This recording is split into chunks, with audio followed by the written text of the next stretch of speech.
wabarakatuh. Hai anak-anak kelas 3, bagaimana kabar kalian hari ini? Alhamdulillah, semoga kita senantiasa diberikan kesehatan oleh Allah Subhanahu wa taala sehingga kita bisa beraktivitas dengan baik dan dimudahkan oleh Allah Subhanahu wa taala. Amin amin ya rabbal alamin.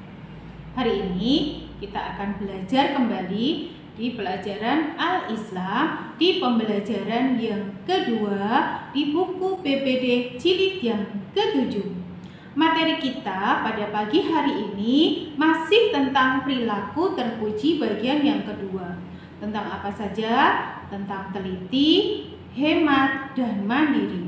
Baik anak-anak, kita akan awali pelajaran pada pagi hari ini dengan membaca basmalah bersama-sama.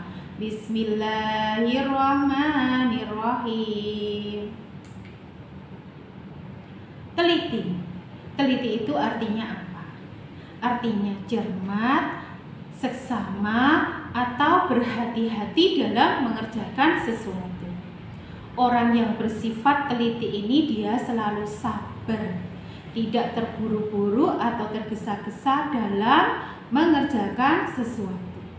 Dia sangat berhati-hati agar tidak terjadi kesalahan. Anak soleh-solehah yang teliti pasti akan mendapatkan hasil yang baik dan memuaskan. Tapi sebaliknya, bila tidak teliti, maka hasilnya juga akan mengecewakan.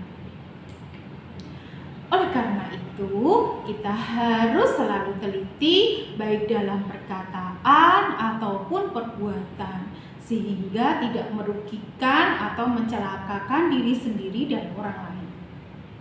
Perilaku teliti ini salah satunya diperintahkan dalam Quran surat Al-Hujurat, yaitu urutan surat yang ke-49 ayat 6. Yuk dek, kita baca bersama-sama. A'udzubillahi minasyaitonirrajim. Bismillahirrahmanirrahim. Ya ayyuhalladzina amanu in ja'akum fasikum binaba'in fatabayyanu an tusibu qauman bijahalatin fatusbihu ala ma fa'altum nadimin. Artinya, wahai orang-orang yang beriman, jika seseorang yang fasik datang kepadamu membawa suatu berita, maka telitilah dahulu kebenarannya, agar kamu tidak mencelakakan suatu kaum karena kebodohan atau kecerobohan, yang akhirnya kamu akan menyesali perbuatanmu itu. Nah, contoh perilaku teliti bagaimana, Us? Apa saja? Yang pertama, kita harus selalu berhati-hati dan tidak tergesa-gesa dalam menyelesaikan pekerjaan. Yang kedua, selalu berhati-hati dalam berbicara agar tidak menyinggung orang lain, membuat sakit hati orang lain, dipikir terlebih dahulu. Jadi maksudnya seperti itu. Ya, yang ketiga, mengecek kembali semua tugas sebelum dikumpulkan, dicek dulu apakah sudah benar, apakah sudah sesuai dengan yang diharapkan atau ditanyakan. Jadi seperti itu. Terus apa manfaatnya perilaku teliti itu? Yang pertama, akan disukai Allah, orang tua, ataupun teman. Yang kedua, akan mendapatkan hasil yang memuaskan dan terhindar dari kesalahan atau kekeliruan dalam melakukan sesuatu. Yang ketiga, terhindar dari sifat suudzon. Suudzon itu apa? Suudzon itu artinya buruk sangka terhadap orang lain. Nah, perilaku terpuji yang kedua adalah tentang hemat. Hemat adalah apa? Hemat itu kita berhati-hati dalam menggunakan uang, barang, dan lain-lain sebagainya, ya, sehingga tidak menimbulkan pemborosan. hemat itu bukan berarti bakhil. Bakhil itu apa? Bakhil itu kikir atau pelit. Nah, hemat itu artinya pandai menggunakan uang atau barang untuk hal-hal yang berguna, namun juga tetap beramal. Tetapi orang bakhil pasti akan keberatan jika uangnya ini digunakan untuk sedekah atau menolong orang lain. Lawan kata hemat apa? Iya, lawan kata hemat itu adalah boros. Boros itu adalah kebalikannya dari hemat tadi, menggunakan sesuatu secara berlebihan dan kurang bermanfaat. Boros itu menjadi salah satu perbuatan buruk yang tidak patut untuk dicontoh. Di dalam Quran surat Al-Isra, surat yang ke-17 ayat 27, Allah berfirman, A'udzubillahi minasyaitonirrajim. Bismillahirrahmanirrahim. Innal mubadzirina kanu ikhwanas syayatin wa kana syaitanu li rabbihi kafuro. Artinya, sesungguhnya pemboros-pemboros itu adalah saudara-saudara setan. Dan setan itu adalah sangat ingkar kepada Tuhannya. Contoh perilaku hemat apa, Us? Yang pertama, kita suka menabung, baik itu di bank ataupun di celengan itu ya, Dek ya.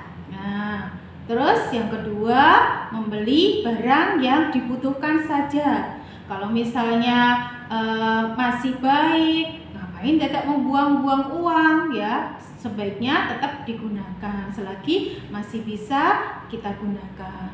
Nah, jadi seperti itu contoh perilaku hemat. Terus manfaatnya perilaku hemat apa, Us?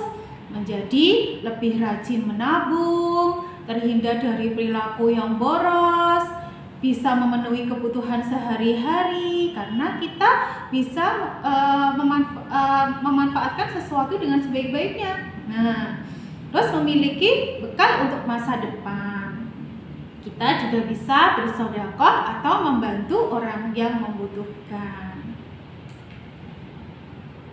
Sekarang perilaku terpuji yang ketiga adalah tentang mandiri. Mandiri itu artinya tidak bergantung kepada orang lain.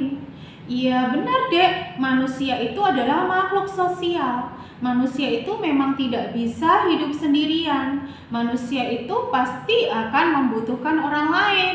Beda sama Allah, dia berdiri sendiri Allah itu. Nah, tetapi bagi anak soleh-solehah yang mandiri, dia pasti akan melakukan segala sesuatu itu tanpa tergantung kepada orang lain dan tanpa menunggu bantuan orang lain secara terus-menerus. Kalau kita bisa melakukan secara sendiri, kita harus bisa melakukannya dengan sendiri. Hanya menata jadwal atau membersihkan tempat tidur atau membuat minum, itu kan bisa kita lakukan sendiri. Sebaiknya kita melakukan sendiri. Nah, contoh perilaku mandiri apa? Yang pertama, mengerjakan tugas atau ulangan sendiri, membersihkan atau merapikan tempat tidur sendiri, menyiapkan keperluan sekolah sendiri. Manfaatnya apa? Disayang Allah, orang tua, atau teman. Kita akan sayang sama anak-anak yang mandiri atau teman yang mandiri. Dapat belajar mengatasi masalah sendiri ya, menumbuhkan rasa tanggung jawab ya, optimis ya, dan percaya diri ya. Terus kita juga bisa melatih diri menjadi anak yang disiplin dan menghargai waktu. Nah, demikian penjelasan Ustazah tentang perilaku terpuji di bagian yang kedua. Tadi tentang teliti, 2 tentang hemat, 3 tentang mandiri. Ada tugas, Dek, di buku PBD jilid yang ke-7. Yang pertama tentang aktivitas siswa di halaman 12. Kalian disuruh untuk mencari gambar di internet tentang poster atau ajakan berhemat. Boleh apa saja, hemat air, hemat listrik ya, dan masih banyak lagi. Itu di print atau misalnya mau digambar sendiri boleh. Nanti diwarnai semenarik mungkin. mungkin. Yang kedua, soal pengayaan di halaman 12-13 tolong dikerjakan ya Adik ya. Jika ada hal-hal yang kurang dipahami bisa WA Ustadzah. Oke anak-anak, itu tadi penjelasan dari Ustadzah. Ustadzah minta maaf kalau ada salah kata. Astagfirullahaladzim. Kita akhiri dengan baca hamdalah. Alhamdulillahirrabbilalamin. Assalamualaikum warahmatullahi wabarakatuh.